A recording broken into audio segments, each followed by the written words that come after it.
I was used to being lacking discipline throughout my entire teenage and university life, and I struggled to manage my time in multiple areas, including physique, diet, school, video games, and so on. I felt like I was trapped into the cage of my own brain. I was forced to execute these bad habits over and over again. Most of the things that I did previously was close to an unconscious status, where I was fully controlled by my dopamine dose and instant gratifications. Although there were certain time periods of glimpse of a moment where I realized that this certain lifestyle is destructive and toxic, I couldn't have enough drive and motivation to get myself out of this mud hole. I tried to watch David Goggins' motivational videos. I tried to delete all my video games, but in the end, I just went back to the same loop again and again. And this made me powerless and very insecure about myself because I was living on the fragile personality that can be destroyed anytime by my own desire and emotions. I once thought, this is me. The insecure, lazy, pleasure-seeking individual was my true self.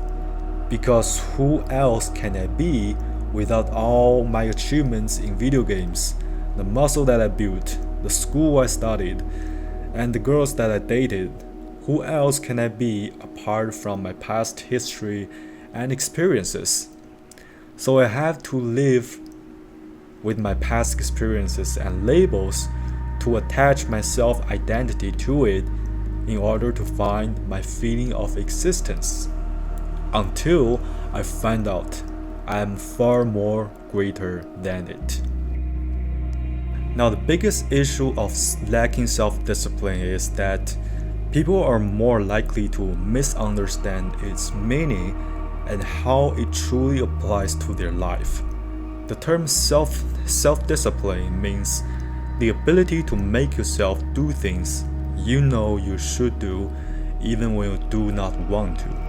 In a simpler word, be united with your true self and your actions. Or even simpler, be who you are.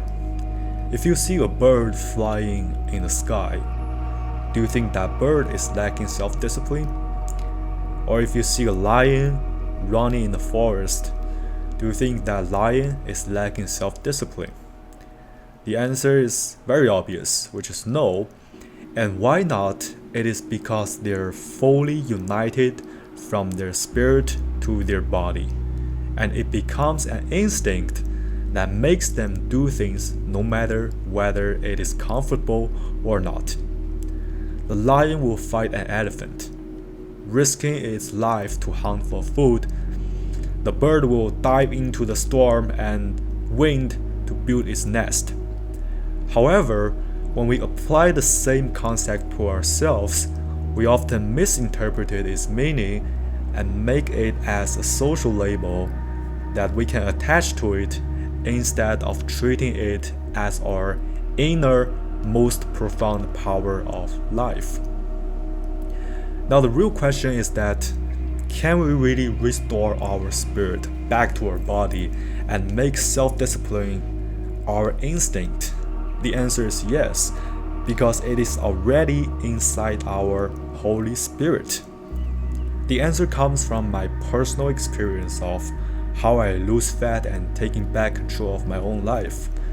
If we look at the term self-discipline, first of all, it must come from the word self, right? You have to find this self before everything starts. And it all comes back to the ultimate question: who are you? Are you represented by your career, your past, your traumatized memory, or any labels that you can find to attach yourself to it?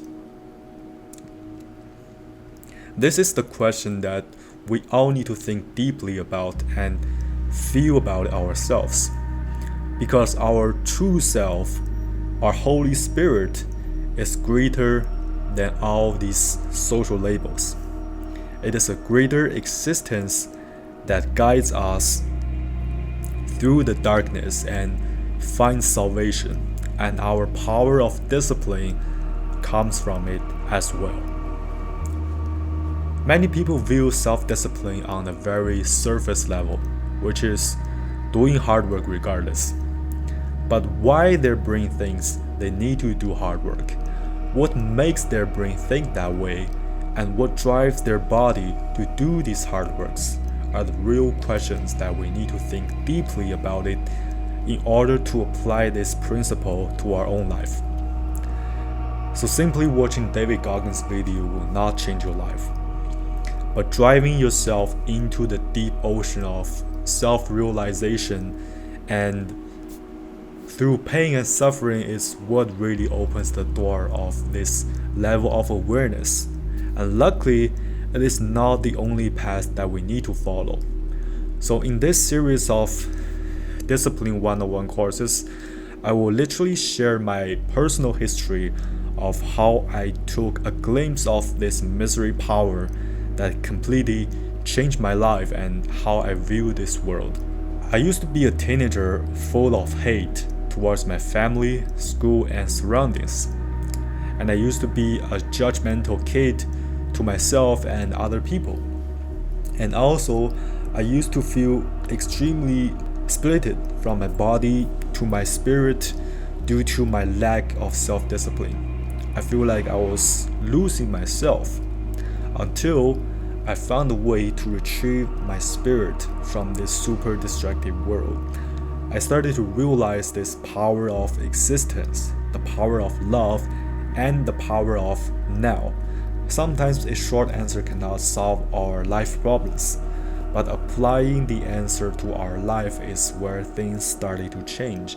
I believe that my past and my traumatized memory was way enough to turn me to a narcissist and hater, but constantly seeking for truth and salvation were what liberated me from the pain.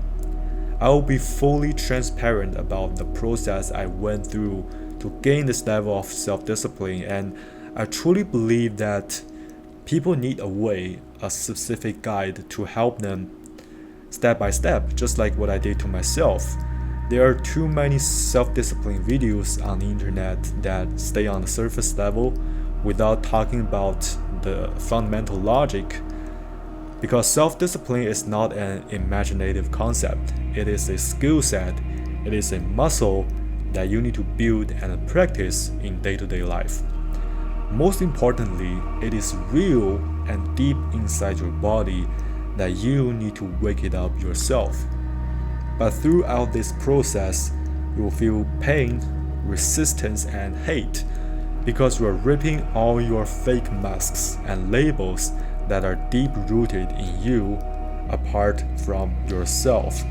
But if only you can go through that suffering, you will find your true self, your Holy Spirit, and who you are.